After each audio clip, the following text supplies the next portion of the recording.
The silence in deep space is a lie, a comfortable fiction told to children and raw recruits. Commander Kalen Vance knew the truth.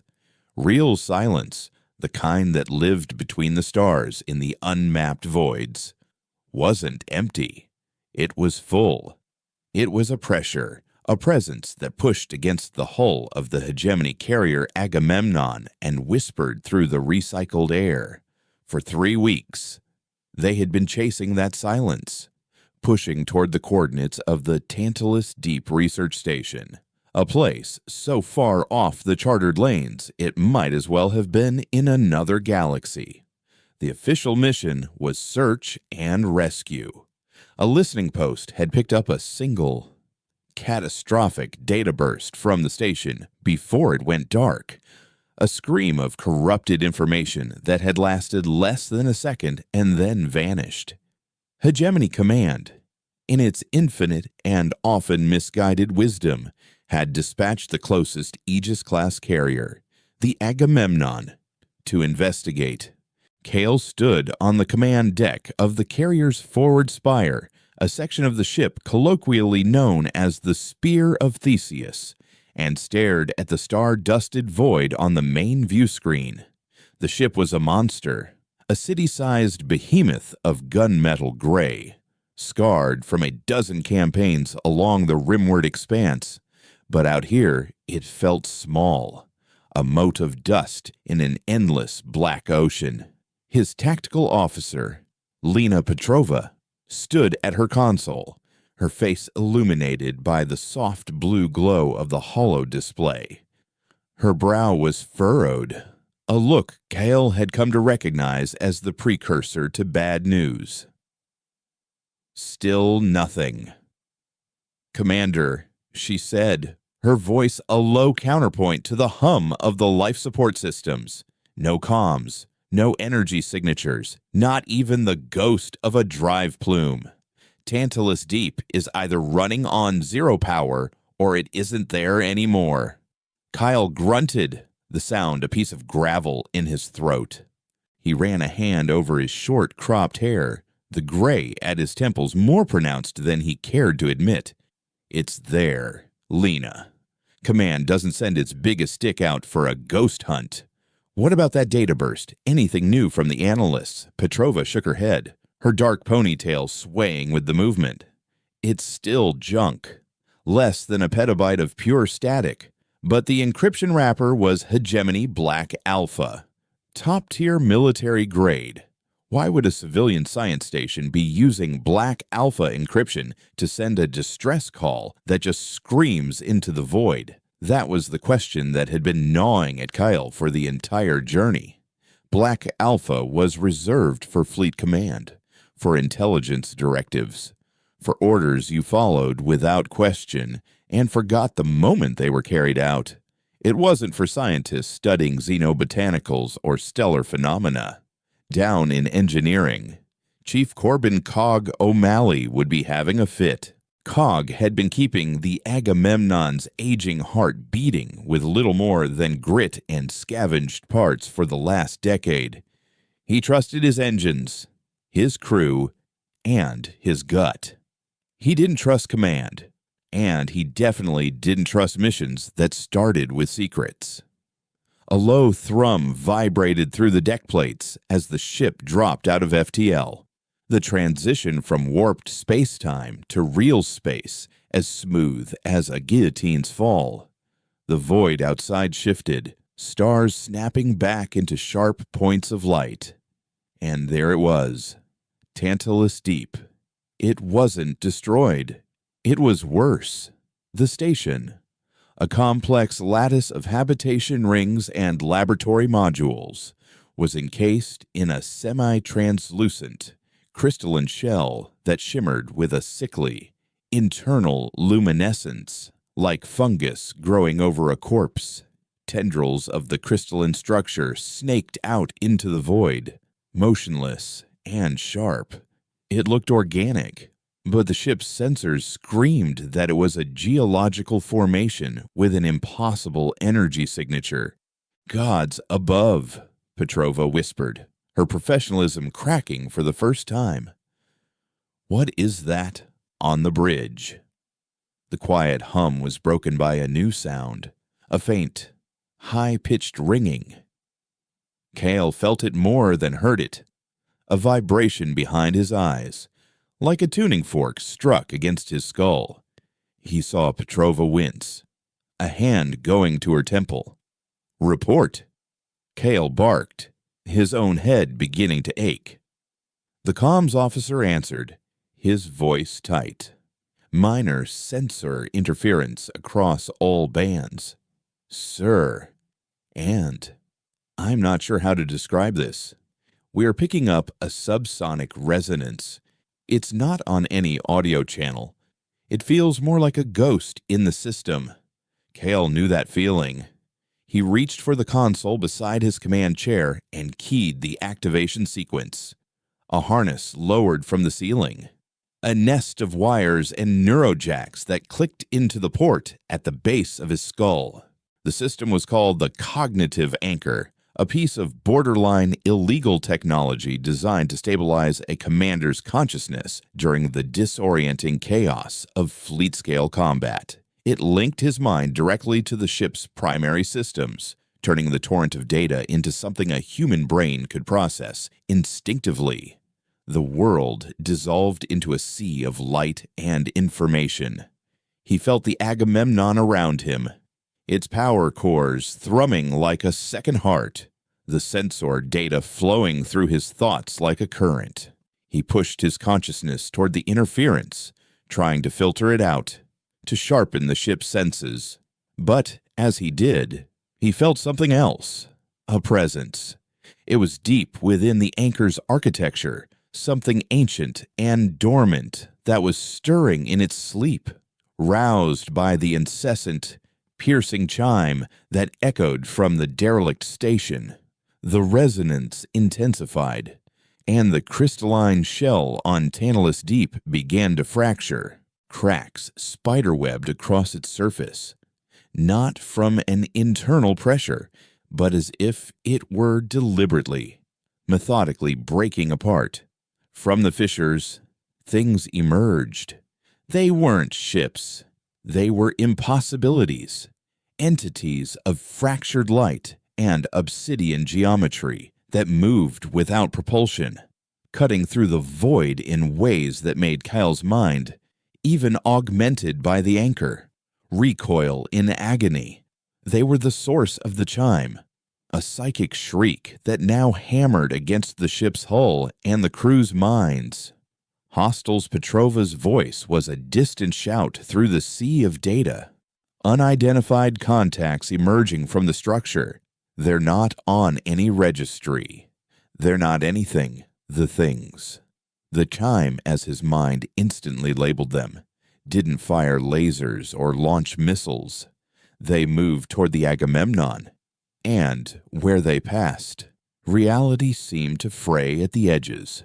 One of the entities, a spinning collection of impossible angles, drifted toward the carrier's portside engine nacelle. It didn't collide. It simply passed through it, in a 50-meter section of the ship's hull. Armor and engine assembly ceased to exist. Not vaporized, not blown apart, gone. The ship screamed, its structural integrity alarms blaring in a cacophony of metallic protest. Kyle, still shackled to the anchor, felt the ship's death pangs as if they were his own. He felt the void rushing into the breach, the lives of hundreds of crewmen extinguished in an instant of silent, absolute negation. Through the anchor, he felt the ship's captain, Admiral Thorne, fighting for control, his commands crisp and clear despite the unfolding nightmare. All batteries, fire at will, target the spatial distortions, damage control. Seal Sector Gamma, get me a firing solution for the spinal lance. But the lance needed time to charge, and they didn't have time. The chimes swarmed the carrier like sharks in a feeding frenzy. They didn't attack strategically, they erased. A flight deck vanished. A sensor mass dissolved into nothing. The ship was being unmade piece by piece. Kyle pushed against the psychic onslaught, using the anchor to shield the spear of Theseus's local systems. He felt the dormant presence in the machine stir again, not with fear, but with something akin to recognition. It was old, this presence, and it knew the chime. It offered him a pathway, a sliver of an idea, a desperate gamble. Petrova Kale roared, his voice coming out as a distorted rasp through the comms. Get Cog on the line. Tell him to prep for a full system purge and divert all auxiliary power to the Sunder Protocol. Now, the Sunder Protocol was a theoretical last resort, a suicidal maneuver designed to save a fragment of an Aegis carrier by sacrificing the whole. It involved detonating explosive bolts to sever one of the three main spires from the primary hull, a violent amputation that had never been attempted outside of simulations. Petrova stared at him, her eyes wide with a mixture of terror and disbelief. Commander, the Admiral would never authorize. The Admiral is dead, Kyle bellowed, the feedback from a section of the bridge being erased, screaming through his neural link. He felt Thorne's consciousness extinguish like a snuffed flame. I'm in command of this spire. Do it. The ship shuddered violently as another entity passed through its spine, severing primary power conduits. Emergency lights bathed the bridge in a hellish red glow. Through the view screen, Kyle watched the Agamemnon die. Its engines were dark, its weapons silent. The chime now converged on the main reactor section, their reality-bending effect causing the hull to warp and buckle. The reactor housing began to glow cherry red. It was going to breach. A crackle on the comms, and Cog's voice, strained but steady, filled the bridge. Commander, you better know what you're doing. Sunder sequence is hot. Firing the bolts on your mark. It's been an honor. Kyle closed his eyes. The world of data and the real world merging into a single moment of unbearable clarity. He saw the faces of the crew, the thousands of souls on the main hull, all of them condemned. He saw the shimmering, impossible forms of the chime. He heard their silent, mind-shattering scream, and he felt the cold, ancient thing in the anchor watching with him, waiting. He gave the order. Mark. A series of deafening explosions rocked the spire, the sound of tearing metal and detonating charges so violent it felt like the universe was being ripped in two. The spear of Theseus tore free from the dying body of the Agamemnon. For a horrifying second, they were tumbling, adrift, inertia, throwing crew members against bulkheads. Then the spire's independent thrusters fired, Cog's genius keeping them from spinning into oblivion. Through the viewport, they watched the final moments of their mothership. The chime swirled around the exposed reactor, and the Agamemnon's heart went critical. There was no sound, only light, a silent, expanding sphere of pure white energy that consumed the carrier, the chime, and a swath of the void in a final, defiant roar. Then darkness returned, deeper than before, the spear of Theseus. A broken shard of a once mighty warship floated in the sudden or his terrible quiet. 112 souls, all that remained of a crew of 5,000. They were alive. They were adrift millions of light years from home. And as the initial shock subsided, the psychic resonance returned, faint but growing stronger. The light from the explosion had scattered them, but the chime were regrouping. They were turning their cold, unknowable attention to the last remaining piece of the feast. A single, ominous ping echoed from Petrova's console. "Commander," she said, her voice trembling. "I'm picking up a signal. It's a hegemony black alpha beacon. It just activated. It's coming from the Tantalus station. A beacon, not a distress call. A marker." Kyle disconnected from the anchor, the neurojacks hissing as they retracted. He slumped in his chair, the psychic headache replaced by a cold, leaden certainty in the pit of his stomach. They hadn't been sent on a rescue mission. The Agamemnon hadn't been an investigator. It had been bait. The universe had a new, gaping hole where the Agamemnon used to be, and its absence was a physical weight in the pit of Kalen Vance's stomach. He stood on the bridge of the Spear of Theseus, now not a spire, but a ship in its own right, a broken, bleeding, and profoundly lonely ship. The afterimage of the explosion still burned behind his eyelids, a silent supernova of white light that had been the funeral pyre for 4,888 souls. His crew. His responsibility. He felt each loss as a hollow point in the matrix of the cognitive anchor, a network of ghosts whispering in the machine. A status report scrolled across a secondary screen, its clinical text a brutal counterpoint to the grief settling over the bridge. Hull integrity, 47%. Life support stable on auxiliary power. Armaments, 4 functioning point defense cannons, and a single torpedo tube with a cracked loading mechanism. FTL drive non-existent. Cog's voice, raspy and exhausted, crackled over the internal comm. "We're a brick with attitude, Commander. No FTL. The main reactor's a memory. And we're running on what amounts to a glorified fusion battery that'll last us maybe a week if we don't turn on the coffee machine. The good news is, the sunder was clean. The explosive bolts fired perfectly. We're not venting Atmo from the sever point. The bad news, left unspoken, hung in the air thicker than smoke. They were stranded." "Petrova, what's the tactical situation?" Kale asked, his voice steady despite the tremor in his hands. Lena Petrova's face was pale in the glow of her console, but her eyes were sharp, focused. "The entities have reformed. The blast scattered them, destroyed maybe a dozen.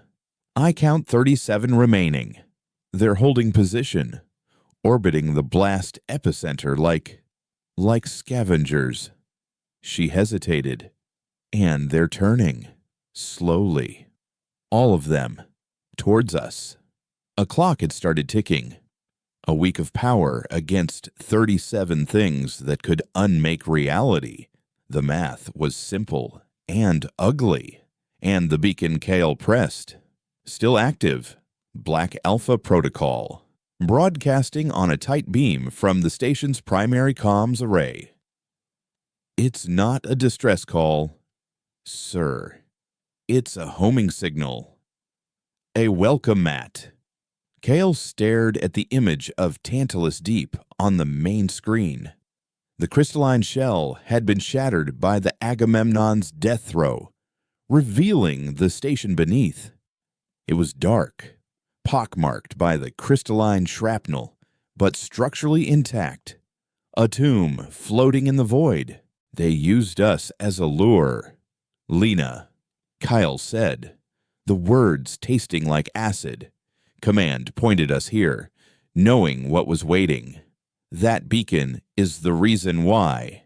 He turned to her, his decision solidifying in the cold dread of their situation. "We're going to that station." Petrova looked at him as if he'd just suggested they spacewalk without a suit.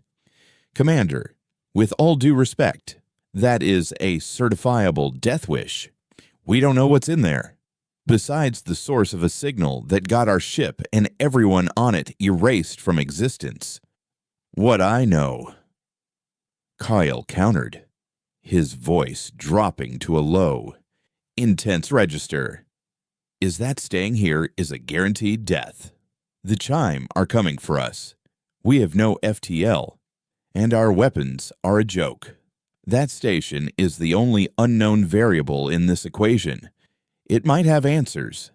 It might have a functional comms relay that can reach something other than our executioners. It might even have a shuttle with a working FTL drive. He leaned forward, his hands gripping the back of a console. But more than any of that, I want to know who I'm supposed to be angry at. And that beacon is where I'm going to find a name. He keyed the comms again. Cog. Give me a slow burn from the maneuvering thrusters. Get us moving toward Tantalus Deep, and find me 4 volunteers for a boarding party, including yourself. There was a pause, then Cog's weary sigh.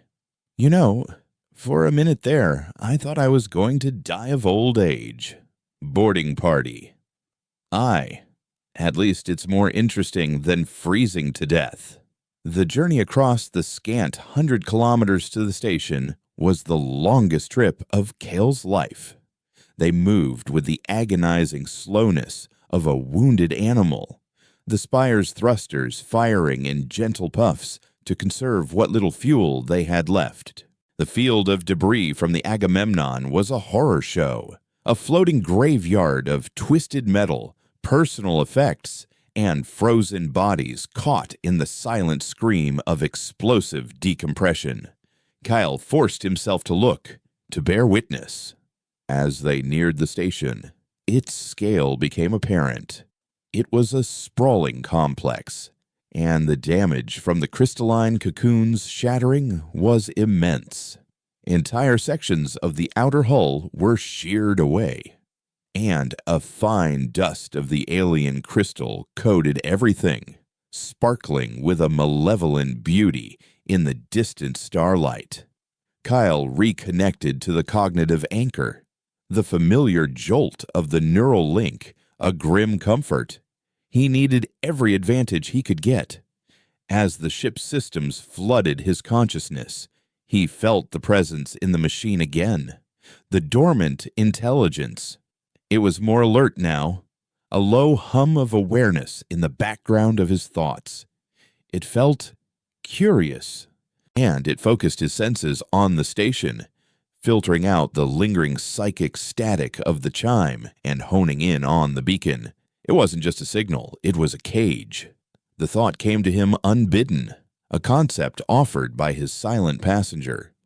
The black alpha signal wasn't just a beacon, it was a frequency, a specific resonance designed to contain something. And now, it was a leash, calling its masters home. The boarding team consisted of Kale, Petrova, Cog, and 2 grim-faced Marines, Corporal Thorne and Private Jax, their rifles held at a low ready. They crossed in a maintenance skiff, a tiny, unarmored box that felt terrifyingly fragile as it navigated the debris field. The skiff docked with a clank of magnetized clamps at an emergency airlock that Cog had identified as structurally sound. Inside, the station was a world of absolute silence and cold. Emergency power had failed, leaving the corridors lit only by the beams of their helmet lamps. Zero gravity was littered with floating debris data pads, tools, an overturned coffee mug, all frozen in the moment the station died. But there were no bodies, no signs of a fight, no blood stains on the walls. It was as if the crew, all 200 of them, had simply vanished. Eerie, Jax muttered, his voice tight over the comm. It's like a ghost ship. Keep your eyes open, Kyle ordered. We stick together. Cog. Can you get any internal systems online from here? Cog knelt by a wall panel, prying it open with a grunt. Maybe. Power conduits are cold. Looks like a total systems failure, but it's not from damage. It's like someone just flipped the main breaker on the whole station. They moved deeper, following the beacon's signal, which grew stronger with every corridor they passed. The psychic resonance that Kale felt through the anchor was almost a physical pressure here, a constant, high-frequency hum at the edge of hearing that made his teeth ache. He felt the entity in the anchor focusing, analyzing, tasting the resonance with an ancient familiarity. It offered another fragment of insight, the song of unmaking, the frequency of the void between atoms. They found the first clue in the central science lab. A holographic log was frozen mid-sentence on the main display, its light faint but readable. The face of the station's director, a woman Kale recognized from the mission briefing as Dr. Eris Thorne, Admiral Thorne's estranged sister, was etched with terror. Her mouth was open in a silent scream. The text log beside the image was corrupted, but fragments remained. Resonance cascade, containment field fluctuating. Specimen Alpha has breached the primary layer. It's learning from our thoughts, singing back at us. God. The silence is so loud. Specimen Alpha Petrova read aloud, her light tracing the words. They had something alive in here, something they were studying. Kyle added, his gut twisting, something that used psychic resonance. The beacon was close now, leading them to a massive circular chamber at the very heart of the station. The doors were sealed, and Cog had to manually cut them open with a plasma torch. As the molten metal dripped away and the doors were pried apart, the psychic chime hit them like a physical blow. Even the Marines, with no neural implants, stumbled back, clutching their heads. For Kale, connected to the anchor, it was an avalanche, a scream of pure conceptual mathematics that threatened to tear his sanity apart. He gritted his teeth, the silent passenger in the anchor rising to meet it, forming a shield of cold, ancient stillness around his consciousness.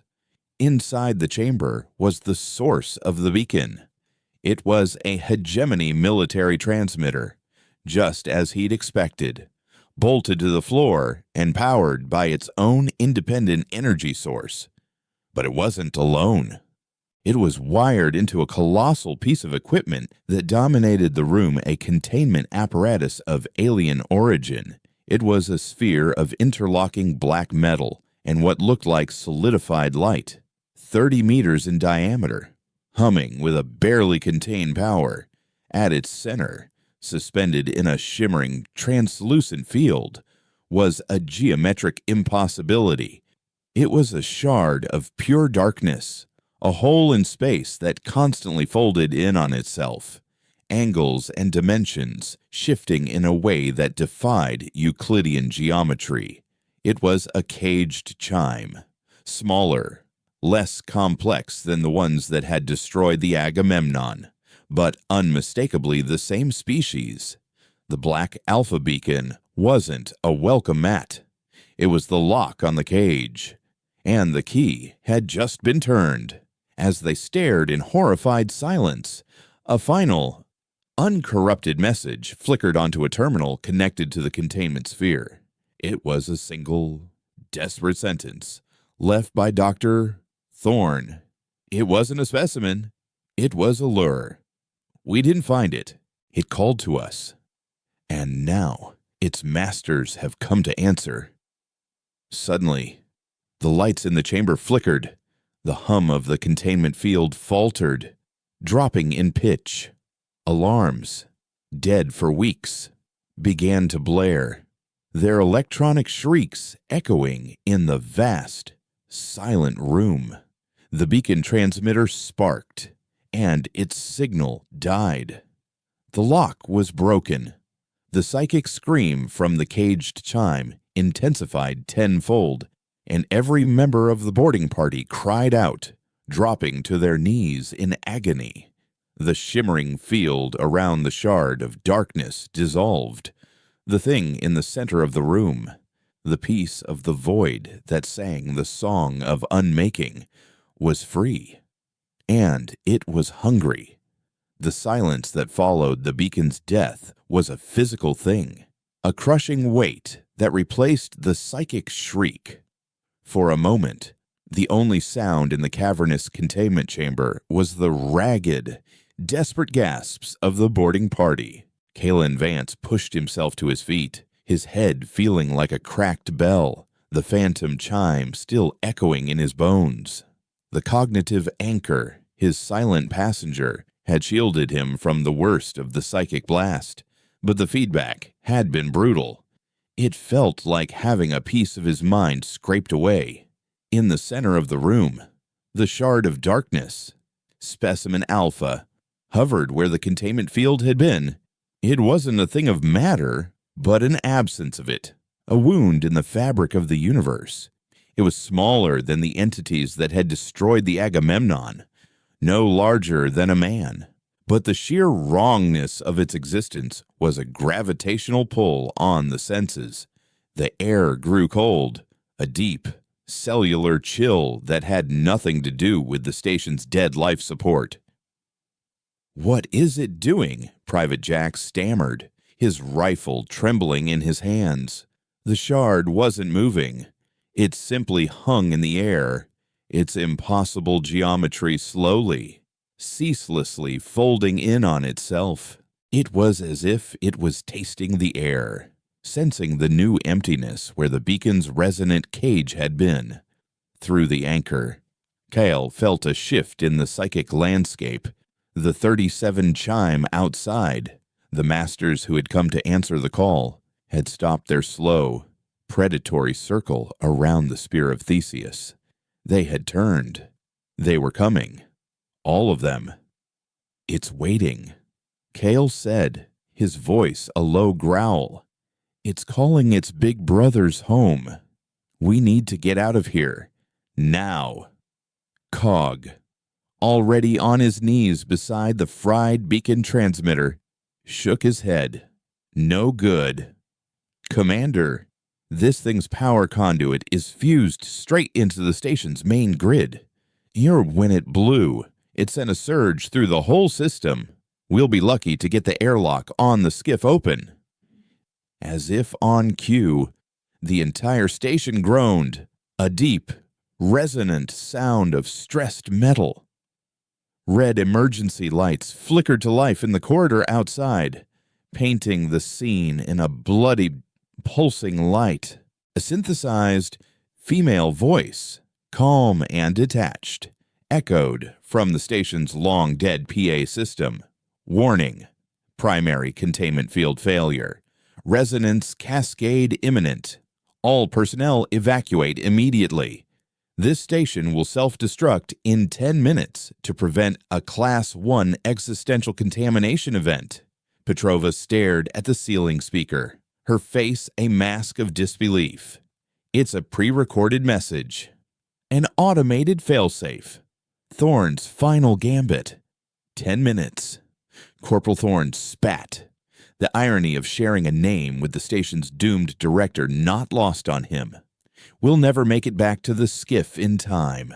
The shard of darkness pulsed once, a ripple of non-light spreading from its core. The psychic hum returned, not a scream this time, but a deeper, more insidious thrum. It was a frequency of decay, of dissolution.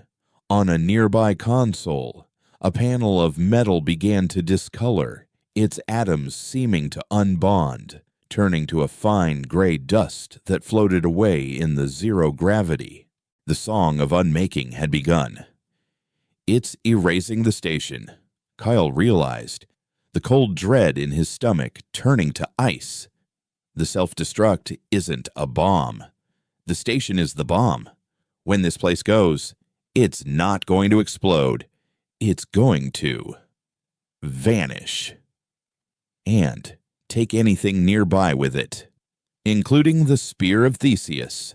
He felt a surge of cold, analytical thought from the anchor's silent occupant. It presented him with a schematic of the station, highlighting a single pathway. The core. The station's power is routed through a prototype graviton pinch reactor. Unstable, but powerful. A focused overload could disrupt the resonance cascade, but the feedback would be catastrophic. It was a suicidal plan. A 1-in-a-million shot that would almost certainly kill whoever attempted it. It was their only shot. Cog. The reactor. Kyle barked, pointing down a service corridor.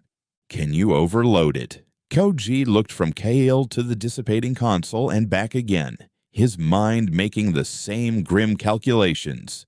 Overload a graviton reactor, Commander. That's not an explosion.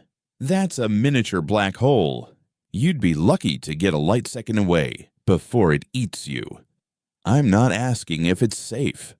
I'm asking if you can do it. Kyle pressed, his voice hard as iron. Cog's jaw tightened. He gave a single, sharp nod. Give me 5 minutes and a direct terminal. I can make it sing. Go. Kyle ordered. Petrova. You're with him. Get him there and get him access. Thorn. Jax. You're with me. We're going to buy them time. Buy them time from what Thorn asked, gesturing with his rifle at the impassive shard. It's not even looking at us. As he spoke, the shard rotated. A section of its non-surface flattened, becoming a perfect black mirror. And in it, they saw not their reflections, but a distorted, real-time image of the spear of Theseus, hanging in the void outside. The Chyme was watching their ship. It knew they had a way out. An arm of pure blackness, a tendril of solid void, extended from the shard's body. It moved slowly, deliberately, towards the outer hull of the chamber. It wasn't attacking them. It was going to carve a path straight through the station to get outside. That's what, Kyle said, raising his own sidearm, a heavy caliber hegemony peacemaker that suddenly felt like a child's toy. We're not its concern. The ship is. We have to make ourselves its concern. Open fire. The Marines' pulse rifles spat coherent bolts of light, brilliant flashes that illuminated the chamber in stark relief. The beams struck the shard and vanished. They didn't ricochet. They didn't flare. They were simply absorbed, swallowed by the thing's absolute darkness. Kale's own weapon fired, the kinetic slug impacting with no effect. It was like shooting at a hole in the world. The tendril of void stuff touched the chamber wall. There was no sound, no explosion. A perfect, circular section of the bulkhead, 10 meters in diameter, simply ceased to be. Through the new hole, they could see the next corridor, and beyond it, the cold, star-dusted blackness of space. The station's atmosphere in the chamber began to vent, a sudden violent wind pulling at them. Their suit magnetics held them to the floor, but loose debris became deadly projectiles. The shard began to drift toward the hole it had made. "It's ignoring us," Jax yelled over the roar of escaping air. "We can't stop it." Kyle's mind raced, the anchor feeding him a torrent of useless tactical data. All conventional options were exhausted. He needed an unconventional one. He felt the presence in the anchor, the ancient intelligence, offer another sliver of an idea, a piece of forbidden knowledge. It showed him the Chyme, not as a creature, but as a concept, a mathematical equation of dissolution. It couldn't be fought with matter or energy, but an equation could be disrupted. It could be unbalanced. He remembered Dr. Thorn's log, its learning from our thoughts, singing back at us. "Hold your fire!" Kale roared, stepping forward, directly into the path of the drifting entity. "Commander!" "What are you doing?" Thorn shouted, grabbing for his arm, but Kale shook him off. He stood before the shard, The cold it emanated leaching the warmth from his very bones. He disconnected his helmet's external comms, isolating himself. He looked into the absolute blackness of the thing, and with the silent passenger in the anchor as his guide, he reached out with his mind. He didn't try to fight it. He didn't project anger or aggression. He did the one thing a creature of pure negative logic could never anticipate. He gave it a paradox. He focused his thoughts, not on an attack, but on a concept, a philosophical knot. He thought about the ship of Theseus, the ancient paradox that his own vessel was named for. If you replace every plank of a ship, is it still the same ship? He pushed the thought into the psychic space between them, wrapping it in the core tenets of hegemony, identity, and personal sacrifice. He poured his own grief into it, the loss of the Agamemnon, the faces of the crew he had lost. If I sacrifice my crew, but the ship survives, is it still my ship? If I die, but my memory lives on, am I still me? The shard stopped. Its ceaseless internal folding hitched, stuttered. A flicker of chaotic light, like television static, danced across its surface. The psychic hum wavered, its perfect, destructive frequency disrupted by the illogical, emotional chaos of the human mind. The tendril of void stuff retracted. The shard was confused. It's working. Kale breathed, sweat beading on his forehead. The mental strain was immense. It was like trying to hold back a tidal wave with a thought. A crackle on his private comm. It was Petrova. Kyle. We're at the reactor control room. Cogs in. But the console's locked down. Black Alpha security protocols. It needs a command-level authorization. An Admiral's code. Kale's blood ran cold. Admiral Thorne's codes had died with him. There was no way to... And then he remembered. Dr. Eris Thorne, the Admiral's sister. They were estranged, but they were family. It was a long shot, a desperate guess. Try her name. Lena. Kale said, his voice strained. The authorization code. Try Eris. He could hear the frantic tapping of keys. The shard before him was beginning to stabilize, its geometry reasserting its impossible logic. It was adapting, learning to process the paradox. He didn't have much time. It's working. Petrova's voice was a cry of triumph. We're in Cog is starting the overload sequence. He says we have 90 seconds to get clear. Kyle, you have to get out of there. The station shuddered again, more violently this time. The PA system crackled back to life. Warning.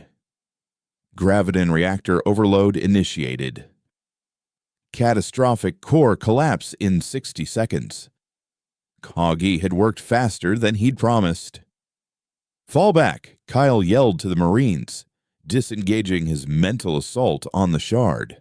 The entity instantly refocused, its attention snapping back to him, no longer confused, but angry. Another tendril, as thicker and faster than the last, shot out towards him. Thorne and Jax opened fire again, not to damage it, but to cover their retreat. Their pulse fire, a desperate, strobing light in the dying station. They scrambled out of the chamber, back into the red-lit corridors. The roar of venting atmosphere now joined by the deeper, more terrifying groan of a reactor tearing itself apart. The shard pursued them, no longer drifting, but flowing like a river of black oil, erasing everything in its path as it came. They were running a race against a clock, and being chased by a monster that was eating the racetrack behind them. The race back through the dying Tantalus Deep Station was a frantic, zero-gravity ballet of chaos. Kalen Vance and the two Marines, Thorne and Jax, propelled themselves through the corridors with magnetic boots and desperate shoves off bulkheads, a river of absolute nothingness flowing hungrily behind them. The station was coming apart at the seams. Panels buckled, lights exploded in showers of sparks, and the automated voice on the PA system counted down their final seconds with a chilling, robotic calm. Core collapse in 45 seconds. They were a moving island of existence in a sea of erasure. The corridor behind them wasn't just dark, it was gone. The chime shard consumed matter, light, and space itself, leaving a perfect, silent void in its wake. There was no debris, no shrapnel, only the clean, terrifying edge of non-being. "Split up," Kale yelled, his voice ragged over the comms. "It can't follow us all. Rendezvous at the skiff." It was a commander's lie, a cold piece of tactical cruelty. He knew the shard was locked onto him. He was the one who had touched its mind, the one who had shown it the illogical poison of a paradox. He was the anomaly it needed to correct. Thorn and Jax veered off into a side passage, their figures vanishing into the gloom. Kyle didn't look back. He pushed forward, alone, the psychic presence of the shard a physical weight on his back. He felt the silent passenger in the cognitive anchor rise to meet the pressure, not with fear, but with a cold, predatory focus. It was analyzing the shard's method of erasure, dissecting the song of unmaking. It offered him a new piece of insight, not a plan, but a horrifying truth. The chime do not destroy. They revert. They return matter to its pre-Big Bang state, a singularity of pure potential. Nothing. He rounded a corner and saw them, Cog and Petrova, floating at the intersection ahead. They hadn't run. They had waited for him. Cog held a plasma cutter in one hand, its blade ignited and humming, a useless but defiant weapon. Petrova had her sidearm raised. "What are you doing?" Kyle bellowed, his voice echoing in the metallic confines. "I told you to go, and we told you where to stick it." "Commander," Cog grunted, his face set in a stubborn mask of loyalty. "The O'Malley clan doesn't abandon its captain. It's bad for morale." "We're not leaving you," Petrova added, her voice unwavering. "We get back to the ship together, or we don't get back at all." Before Kale could argue, the station lurched violently, throwing them against the far wall. The lights went out for good, plunging them into absolute darkness, save for the beams of their helmet lamps and the terrifying, encroaching edge of the void that now filled the corridor behind them.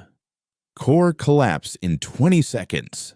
The end of the corridor was 100 meters away. The maintenance skiff was just beyond it. They were never going to make it. The shard flowed into the intersection, its form seeming to swell as it filled the space, cutting off their retreat. It stopped, hovering, its impossible geometry folding and unfolding in the beams of their lights. It had them. Kyle raised his pistol, a futile gesture. He looked at the faces of his crew, illuminated in the tight beams of their lamps, Cog's grim determination, Petrova's defiant fear, and he felt a surge of rage so pure it burned away his terror. He would not let them be erased. He closed his eyes, shutting out the physical world, and turned his full consciousness inward to the silent passenger in the anchor. For weeks it had been a ghost in his machine, a whisper of ancient knowledge. Now he didn't just listen to it. He reached for it. He demanded its help. "You know what these things are. You helped me before. Help me now. Show me how to fight it." For the first time, the presence responded not with a fragment of insight, but with a voice. It wasn't a sound, but a wave of pure comprehension that washed through his mind. A voice that felt older than stars. To fight nothing, you must become something else. The anchor is not just a shield, it is a key. It was designed by those who fled the chime. It can reshape the song. It showed him how? It was a sequence, a mental command structure of terrifying complexity. The anchor wasn't just a neural interface, it was a weapon system of last resort. A piece of technology so far advanced, it bordered on arcane. It could tap into the fundamental forces, the very architecture of space-time. But the cost was astronomical. To reshape the song of unmaking, he would have to use his own consciousness as the focal point, his own life force as the power source. Core collapse in 10, 9, 8. "Get behind me," Kale ordered, his voice suddenly calm, resonant with a power that wasn't his own. He pushed past Cog and Petrova, planting his feet on the deck and facing the shard. He opened his mind, dropped every mental barrier, and executed the sequence. The world dissolved. The cognitive anchor, which had always been a conduit for data, became a furnace.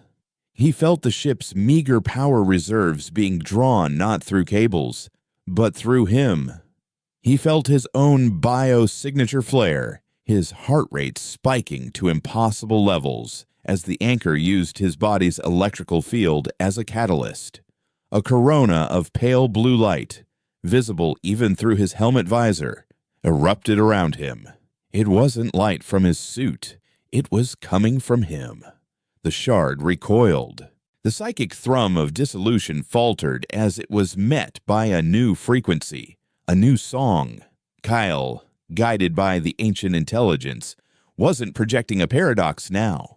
He was projecting a symphony of pure creation. He thought of the Big Bang, of the first star igniting in the primordial darkness. He thought of the formation of galaxies, the birth of planets, the first spark of life in a chemical soup. He poured every concept of existence, of growth, of being, into the psychic void between them. He was screaming "I am" into the face of a creature that could only whisper, "You are not." The chamber became a battleground of concepts. The shard song of unmaking warped the space around it, causing the metal bulkheads to turn to dust. Kale's song of creation fought back, and where his light touched, the dust momentarily recoalesced, the laws of physics reasserting themselves with violent force. The air crackled with ozone and the smell of burning metal. 3, 2, 1. The graviton reactor at the heart of Tantalus Deep collapsed. There was no explosion, no flash of light. It was an implosion, a silent, instantaneous event where the station's core became a point of infinite density. For a fraction of a second, a micro black hole existed, and its gravity well was absolute. The station, the shard, and Kyle's blinding light were all pulled towards it. The last thing Kyle saw was Petrova's face, her eyes wide with horror as he was lifted from the deck, drawn inexorably toward the center of the implosion. He felt the entity in the anchor give him one final, desperate push, not away from the singularity, but into a different vector, a different possibility. It bent the laws of physics around him for a nanosecond, a final, sacrificial act. Then the connection severed. The voice went silent. The anchor went dead. He was alone. And then everything went white. Lena Petrova was thrown violently against the quarter wall as the station imploded. The gravity wave hit them like a physical fist, a ripple in space-time that tore the maintenance skiff from its magnetic clamps and sent it tumbling into the void. She came to her senses moments later, her ears ringing, her vision blurred. Cog was beside her, helping her up. his face grim. Thorn and Jax were already at the skiff's cockpit, fighting to stabilize their spin. "Where's the commander?" she asked, her voice cracking. Cog just shook his head, his expression saying everything. He pointed towards the place where Tantalus Deep had been. There was nothing there. No debris. No wreckage. No light. Just a lingering distortion in space. A scar on the void that was already beginning to heal. The station. The caged chime. And Kalen Vance were gone. Utterly and completely gone. Petrova felt a sob rise in her throat. A raw and ragged sound of grief. They were alive. He had saved them. He had faced down a piece of the void and sacrificed himself so they could escape. A proximity alert blared from the skiff's console. Contacts Jax yelled from the pilot's seat. Multiple contacts closing fast on the small view screen. They saw them. The 37 chime, the masters who had come to answer the call, were no longer moving towards the station. The implosion, the surge of creative energy Kale had unleashed, had gotten their full attention. They were swarming towards the skiff's location, their impossible forms cutting through space, their silent, mind-shattering scream beginning to build once more. They had lost their prize, and now they were coming to collect the witnesses. They were a tiny, powerless boat in a sea of gods, and the tide was coming in. The universe held its breath. Aboard the maintenance skiff, the 4 last survivors of the hegemony carrier Agamemnon watched their doom approach. 37 wounds in the fabric of space, 37 entities of pure dissolution were converging on their position. The psychic scream of their approach was a physical force, causing the tiny vessel's hull to vibrate and the crew's minds to fray. Lena Petrova stood in the cramped cockpit, her hands gripping a console for support, her knuckles white. The grief for Kyle was a raw, open wound, but there was no time for it. She was the ranking officer now. The 111 souls aboard the Spear of Theseus were her responsibility. A responsibility she was about to fail. "They're not attacking," Corporal Thorne said, his voice a strained whisper. "They're corralling us." He was right. The chime weren't swarming them in a chaotic frenzy. They were forming a perfect, geometric cage around the skiff and the crippled spire beyond. Their movements precise and inexorable. They were taking their time, savoring the kill, ensuring not a single atom of their prey would escape the final. Absolute cleansing. Cog was trying to coax some life from the skiff's dead sensors, his face a mask of grim frustration. "Nothing," he muttered. "No power. No comms. We're a can of meat waiting to be opened." Petrova closed her eyes, accepting the inevitable. Kale's last stand, his impossible sacrifice, had bought them minutes. It was more than they had deserved. She thought of his final, defiant act, the symphony of creation he had unleashed, a single candle lit against an infinite, encroaching darkness. It had been beautiful. It had been futile. As the first of the chime drifted closer, a spinning vortex of impossible angles that began to leach the color from the stars behind it. A new sound entered the psychic cacophony. It wasn't the chime's song of unmaking, nor was it the echo of Kale's desperate creation. It was something else, a new frequency, a chord of impossible complexity, at once serene and terrifyingly powerful, that cut through the chime's scream like a blade through silk. Aboard the skiff, the lights flickered. The dead console in front of Petrova sparked, its screen flaring to life. On the main viewplate, the Spear of Theseus, Their crippled, powerless home began to glow, faint at first, then brighter. A network of pale blue light traced lines across its scarred hull, connecting weapon emplacements, sensor nodes, and power conduits that had been cold for hours. It was the same light that had enveloped Cale in his final moments. What in God's name? Jax breathed from the pilot's seat. The light coalesced at the ship's core, and then a voice filled their helmets.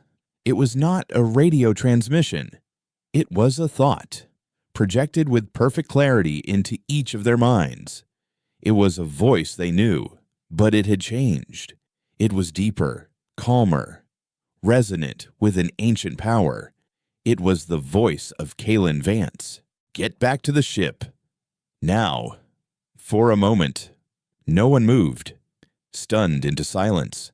Then Coog let out a choked, disbelieving laugh. "Commander," he whispered, his voice cracking with emotion. "I don't have much time to hold them." Cale's thought voice echoed, a sense of immense strain underlying the calm. "The skiff's engines are about to come online. On my mark, give them everything you've got." As he spoke, the skiff's main reactor, cold and dead moments before, hummed to life. The cockpit lit up, consoles flashing green. Jax stared at his controls, his hands hovering over them in shock.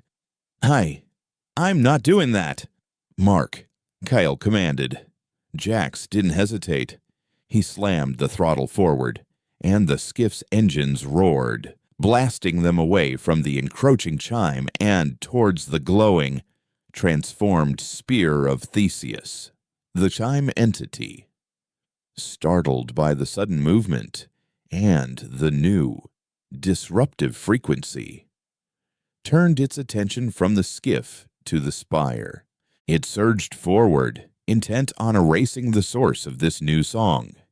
It never made it. Before it could touch the ship's hull, a beam of coherent reality erupted from one of the spire's point defense cannons. It wasn't a laser or a plasma bolt. It was a lance of pure, conceptual existence. It struck the chime, and the creature of nothing shuddered, its form flickering violently as the two opposing absolutes, creation and unmaking, warred within its being. Then, with a silent, psychic shriek, it imploded, vanishing from the universe. The skiff docked with a jolt. The crew scrambled through the airlock, their boots clanking on the deck of their home. The ship felt different. It was alive. The air hummed with a quiet power, and the blue light pulsed gently in the walls, like a slow, steady heartbeat. They rushed to the bridge and stopped dead in the doorway. The room was the same, but the command chair was empty. Kyle wasn't there. "Welcome back," his voice said, emanating not from a speaker, but from the very air around them. "Kyle, where are you?" Petrova asked, her heart aching. "Here," the voice replied. "Everywhere." He showed them. The main view screen flickered, displaying not the void outside, but a schematic of the ship. They saw the power conduits, the life support systems, the weapon arrays, and at the center of it all, in the heart of the ship's main computer core, they saw a new energy signature, a nexus of consciousness that was woven into every circuit, every system. It was Cale. The singularity hadn't killed him. The ancient intelligence in the anchor, in its final act, had used the immense energy of the core collapse and the paradoxical nature of the singularity as a gateway. It hadn't saved the man, it had saved his consciousness, pouring it out of his dying body and into the empty, waiting vessel of the ship itself. He hadn't just been saved, he had been translated. He was the ghost in the machine. He was the soul of the spear of Theseus. Outside, the remaining 36 chime had recovered from their shock. They ceased their individual movements and began to merge, their forms flowing together like black water, creating a single, colossal entity of absolute void, a god of nothingness that dwarfed the spire. It was done waiting. It was done being confused. It was going to end this. They are pooling their collective reality. Kale's voice explained, a new, alien detachment coloring his words. He was processing information on a level they couldn't comprehend. A single, focused erasure event. Our song of creation is not strong enough to counter this. We cannot fight it. Then what do we do? Kog asked, his face pale. We run no. Kale said, we talk. The spear of Theseus turned to face the colossal chime. It didn't power its weapons. It opened a channel, not a radio frequency, but a conceptual one, using the full combined power of its systems and Kyle's consciousness as a broadcast antenna. Kyle, the manship, the human god, reached out to the god of nothingness. He didn't send a threat. He didn't send a plea. He sent them the truth. He showed them the paradox of their own existence. He projected the knowledge gifted to him by the Anchor's long-dead creator, the image of a universe before the Big Bang, a state of perfect, absolute nothingness. And then he showed them the flaw in that perfection, the infinitesimal, quantum instability that led to the first spark, the first particle, the first law of physics. He showed them that their goal, a return to absolute nothing, was an impossibility. Existence was the universe's default state. Nothingness was the aberration. Their war was not just against humanity, but against the very nature of reality itself, a war they had been fighting and losing since the first moment of time. You seek to erase an infinite, self-creating equation, Kyle projected, his thought symphony resonating through the void. Your purpose is a paradox. Your victory is your defeat. You cannot win. All you can do is choose to stop fighting. Silence. The colossal chime stopped its advance. The psychic scream of unmaking ceased. The universe held its breath once more. The great entity of void seemed to consider the message, its surface rippling with internal, logical conflicts. For an eternity that lasted perhaps 30 seconds, it simply stared at the tiny, defiant ship of something that had dared to lecture it on the nature of existence. Then, it began to fold, not with the chaotic, angry energy of an attack, but with a slow, deliberate grace. It folded in on itself, becoming smaller, denser, a point of blackness that grew so absolute it seemed to pull the very light from the stars around it. And then, with a final, silent tremor that rippled through space-time, it was gone. The void was empty. The war was over.